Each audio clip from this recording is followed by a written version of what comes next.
Salut, merci de me rejoindre pour cette nouvelle vidéo de la playlist Expression française. Avant de commencer, je te l'annonce dès maintenant. Suivre le premier lien dans la description qui te permettra de télécharger gratuitement ta fiche PDF liée à cette vidéo.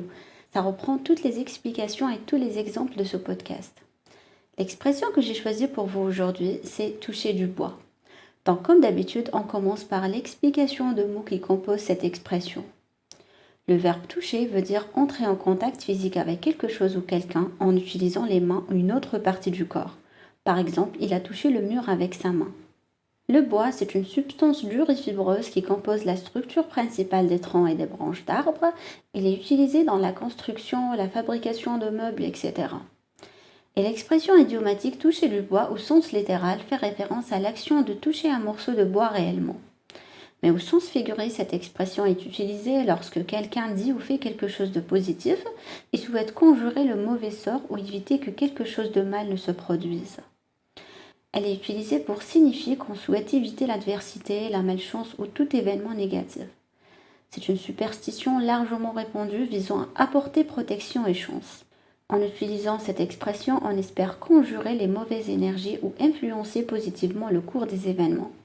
Cette action est souvent effectuée en tapotant ou en frappant légèrement du bois pour conjurer la malchance ou pour souhaiter bonne chance. Donc si quelqu'un dit « ma voiture n'a jamais eu de problème mécanique », il pourrait ajouter « touchant du bois » pour exprimer l'espoir que cette chance continuera.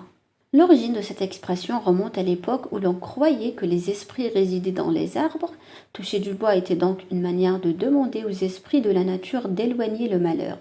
C'est une manière de solliciter leur protection ou d'apaiser ces esprits pour éviter la malchance. Quelle que soit son origine, l'expression est devenue un geste rituel et une expression courante dans de nombreuses langues. Passons à quelques exemples pour illustrer l'utilisation de cette expression. Par exemple, j'ai soumis ma candidature pour ce poste et j'ai eu une réponse positive de l'entreprise, touchant du bois pour que l'entretien se passe bien. Cette phrase montre que la personne est satisfaite de l'étape franchie jusqu'à présent, mais souhaite également éloigner le risque d'un entretien qui pourrait mal se dérouler. Un deuxième exemple. J'ai passé toute la saison sans me blesser, touchant du bois pour que ma bonne santé persiste. Dans cet exemple, l'expression touchant du bois est utilisée après avoir évoqué une période favorable où la personne n'a pas subi de blessure pendant toute la saison.